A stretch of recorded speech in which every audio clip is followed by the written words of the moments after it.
That fresh morning. That fresh morning. Vous êtes sur les 104.5 Urban FM, la station urbaine, et vous écoutez le Da Fresh Morning, le réveil matinal, plus haute de la capitale sur la radio, la plus haute de la capitale. Il y aura l'organisation de la grande convention nationale dénommée la restauration et la prospérité de la nation. Dans le studio, on a donc le prophète Kevin de Gédéon Ezekiel, le pasteur Prosper Moussavou et l'apôtre Bodis Kondé qui sont avec nous dans le studio des 104.5. Je vais commencer par le prophète Kevin de Gédéon Ezekiel, c'est ça? Oui, exact. Bonjour prophète. Bonjour. Comment vous allez? Très bien par la grâce de Dieu. Merci d'avoir accepté notre invitation. C'est moi qui vous remercie. Vous organisez une grande convention. Parlez-nous un peu de ça. Là. Oui, en fait, la grande convention nationale de la prière, c'est une convention qui réunit les églises du Gabon pour prier pour la stabilité du pays, la restauration, dans la mesure où l'église est un acteur de paix dans le pays. Donc c'est pourquoi nous voulons réunir toutes les églises et le peuple gabonais afin que nous prions pour le pays. D'accord. Ah, dès que vous dites ça là, la première chose qui me fait penser, c'est la bagarre autorité-église. Mais en pleine période de Covid, comment on fait pour gérer une convention avec toutes les églises du Gabon? Les mesures barrières, comment vous allez faire? Oui, en fait, ça va se passer sur les réseaux sociaux. Ah, déjà qu'en présentiel, les personnes ne sont pas invitées, mais c'est juste les hommes de Dieu. Nous allons respecter le quota du ministère de l'Intérieur, donc 30 personnes, spécial hommes de Dieu. Les autres seront retransmis sur les pages Facebook, etc. Qu'est-ce qui motive cette convention? En fait, c'est... Vous sentez qu'il y a vraiment des problèmes? Bon, c'est d'abord la révélation du Seigneur qui nous a inspiré de prier pour le pays, parce que nous croyons que l'Église joue un grand rôle dans le monde spirituel et nous croyons que par la révélation et la parole de Dieu, le pays a besoin de stabilité spirituelle. Alors, pour chaque convention, il y a bien entendu une thématique. Quelle est la thématique que vous avez choisie cette année? Oui, la thématique c'est Gabon, terre bénie, voici je veux faire une chose nouvelle. Ça c'est la thématique qui est tirée du livre d'Ésaïe 43, verset 19e. Et qu'est-ce que ça veut dire? Si vous pouvez nous l'expliquer simplement pour les néophytes ou pour les personnes qui pourraient être invitées à regarder ça. Qu'est-ce que ça veut dire Gabon, terre bénie, voici je vais faire une chose nouvelle? Bon, en fait, comme disait tout à l'heure le prophète Gédéon, que c'est par révélation que le prophète qui est l'initiateur de cette grande convention, il a reçu de la part de l'Éternel notre Dieu un message qui devait organiser cette grande convention. Et il a donné le thème.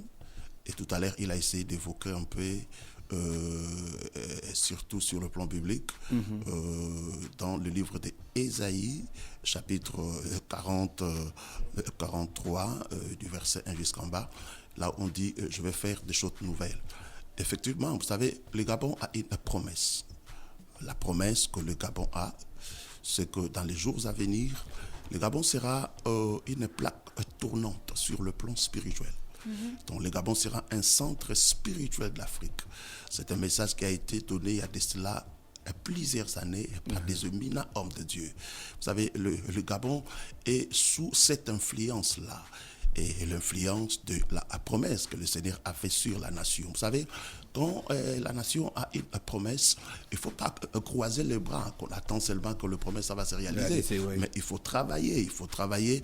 L'un des outils que le Seigneur a mis à notre disposition, c'est quoi? C'est la prière. Vous savez, la prière, c'est une force. Parce que quand nous regardons dans les Écritures, nous voyons quelque part, la Bible nous dit, lorsque je fermerai le ciel, là, qui parle? C'est l'Éternel qui parle. C'est Dieu qui a créé le ciel et la terre, qui a façonné notre nation, qui est le Gabon. Il dit, lorsque je fermerai le ciel, si mon peuple sur qui est invoqué mon nom, s'humilie et prie et cherche ma face, qu'est-ce que je vais faire? Je vais guérir. Il ne faut pas voiler la face. Quand nous regardons le Gabon des années 80, les années 90, ce n'est pas le même Gabon aujourd'hui. Et nous voyons, il y a des mots qui minent notre société. Et ces mots-là, si vous regardez avec l'œil prophétique, avec l'œil spirituel, vous allez vous rendre compte que les origines de ces mots dont nous voyons dans notre société il est spirituel. Donc, on ne peut pas lutter, comme l'apôtre Paul disait, avec la chair et le sang. Donc, on doit lutter avec des forces. Nous luttons plutôt avec des forces spirituelles. Il faut aussi des armes spirituelles. Si nous négligeons la prière, nous n'allons pas vaincre. Et donc, toutes les armes spirituelles, c'est bien entendu la prière. Mais comment on fait D'abord, la prière qui est l'arme le plus efficace. En dehors de cela, nous avons aussi la parole ou bien la prédication de la parole. Vous savez, la Bible nous dit quelque part, puisque le monde avec sa sagesse n'a pas connu Dieu dans la sagesse divine, mais il a plu à notre Dieu de sauver les nations, de sauver l'homme par la folie de la prédication. Vous savez, quand vous voyez un homme de Dieu se tient debout, il prêche la parole de Dieu, et pour les gens qui ne sont pas de ces mondes, vous avez dit que de ces mondes chrétiens, de ces mondes religieux, ils pensent que c'est de la folie. Ils disent, regarde un peu cet homme-là, il se tient debout pendant des heures, il parle. Mais pour nous qui ont cru, pour nous qui sommes les habitants des royaumes divins, nous savons que c'est une puissance qui libère. La prédication de la parole de Dieu, et ça ramène. Je me souviens, je vis un jeune homme qui était voleur à l'époque. Parce que notre église se situe au niveau de Kembo. Vous connaissez vous-même Kembo. Donc, et ce jeune homme-là a été réputé au vol. C'est un grand voleur.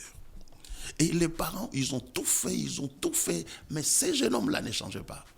Mais par la grâce de Dieu, et il revenait même de la prison centrale.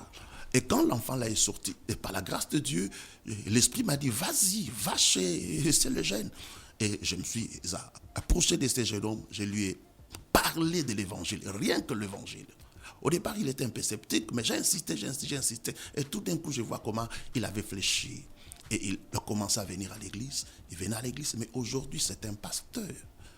Il a arrêté les vols, il est marié, père des enfants. Quel est l'instrument dont nous avons utilisé? J'ai utilisé ces deux éléments efficaces qui est la prière et la parole. Je lui ai prêché l'évangile dans la journée et la nuit, j'ai rentré chez moi, j'ai prié sur cette âme-là. Et aujourd'hui, il est sauvé.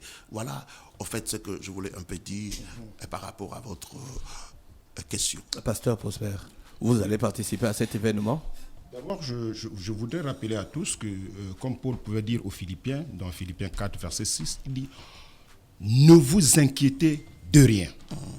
Ne vous inquiétez de rien. En toute chose, présentez vos besoins à Dieu par la prière, la supplication, suivie des actions de grâce. » Et lorsque nous regardons notre pays ou le monde entier, chaque jour, les gens s'inquiètent du lendemain, les gens se quittent de ce qui se passe. Aujourd'hui, on se quitte du corona.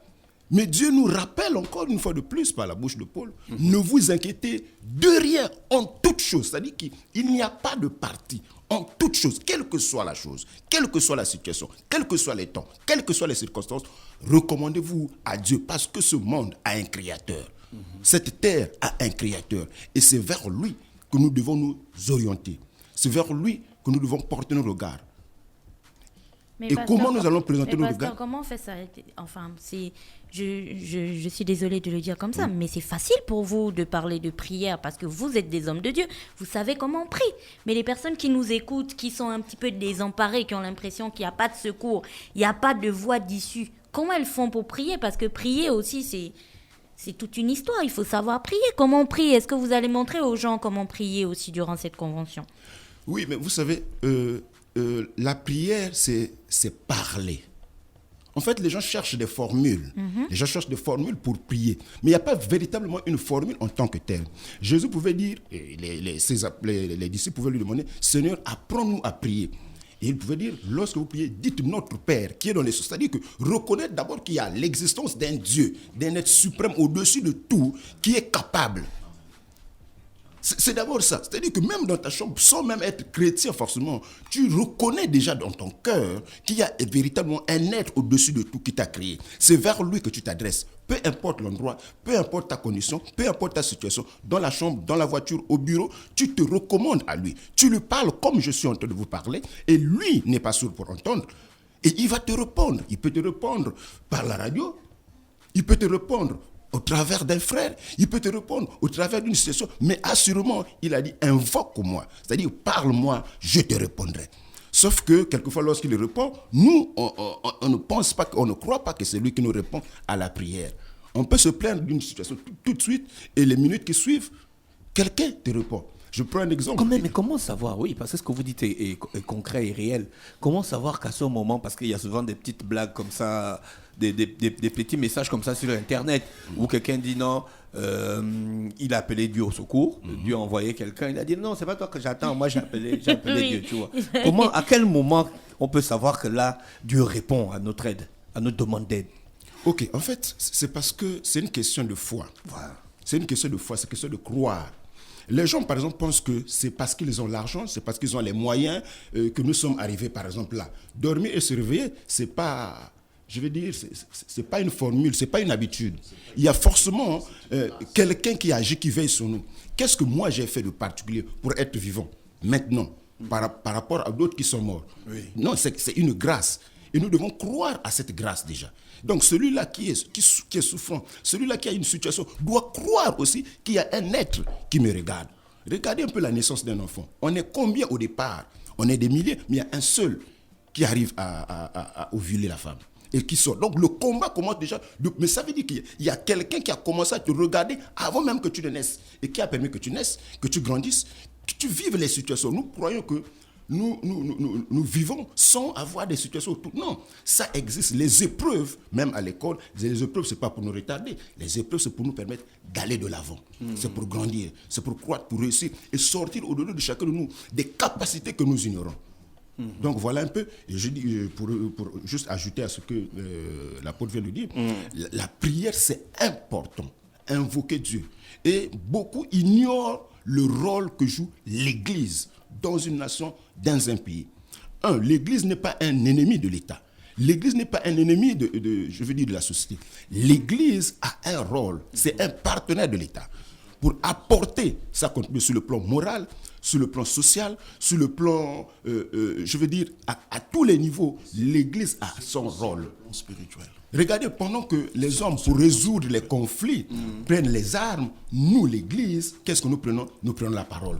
Nous prenons l'évangile de paix pour la réconciliation. On ne peut pas parler de paix sans réconciliation.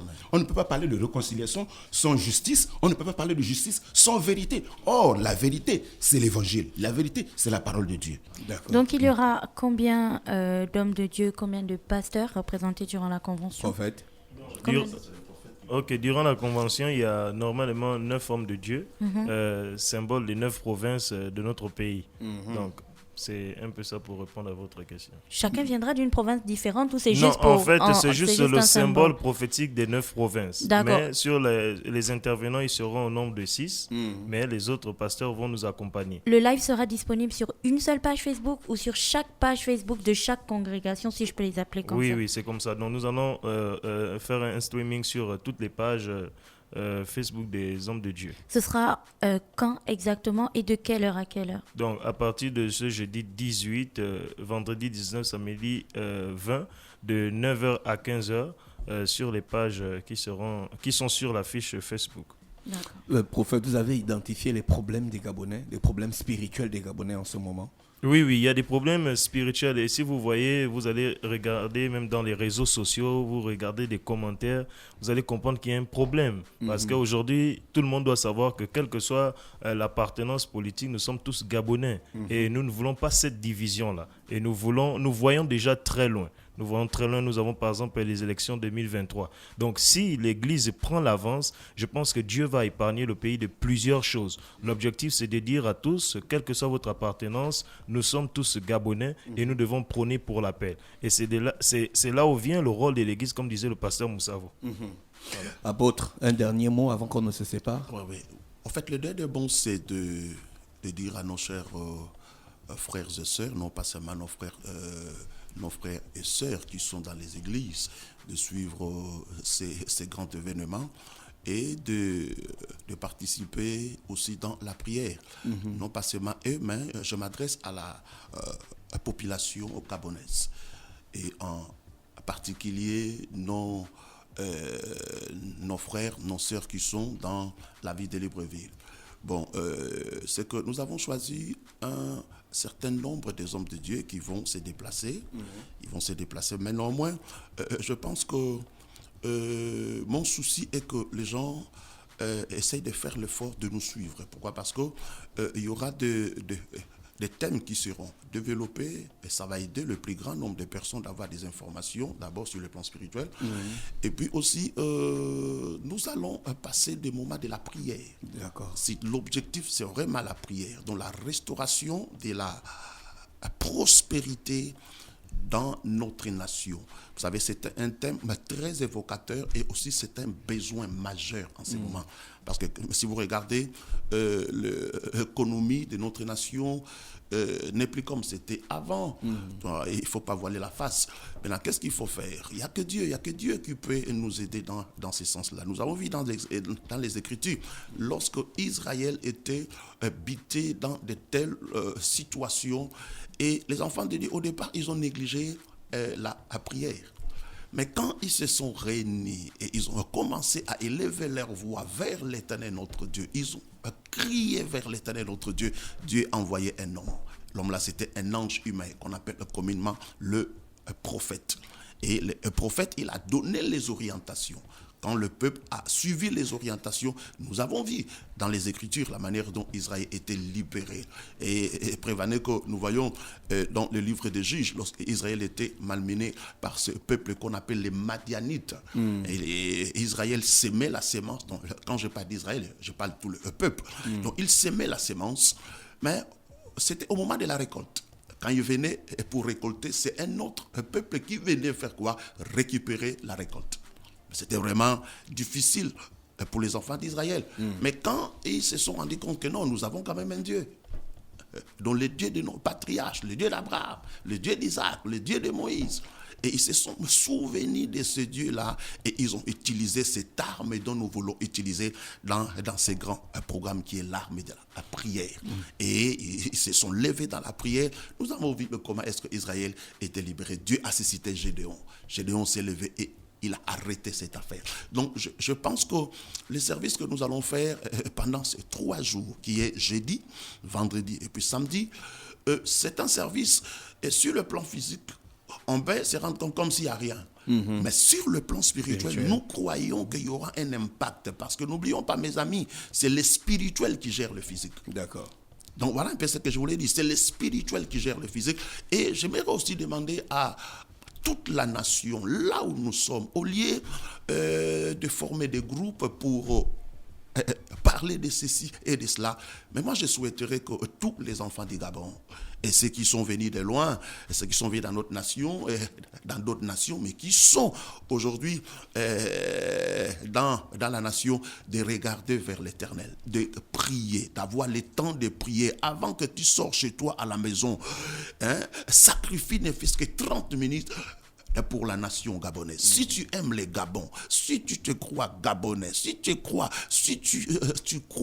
que l'avenir du Gabon sera meilleur, fais l'effort, ne fût-ce que chaque jour avant que tu sors chez toi et tu pries pour la nation. Je suis sûr et certain, l'Éternel notre Dieu, qui est le Dieu qui envoie ses anges, et il finira par déployer ses anges dans la nation, et vous allez voir que dans les jours à venir, des bonnes choses vont se manifester. Nous croyons que avec Dieu, tout est possible.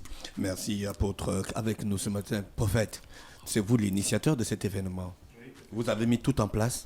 Oui. Tout est programmé, tous les appareils, les caméras, le streaming, tout est prêt. La connexion Internet. Oui, la connexion Internet. La connexion Internet. Oui. D'accord. Donc, dans ce cas, on va vous remercier d'avoir accepté notre invitation. Merci. Et vous souhaitez de passer une bonne journée à l'écoute des programmes d'Urban FM. Merci. C'est nous qui vous remercions. Stop Fresh Morning.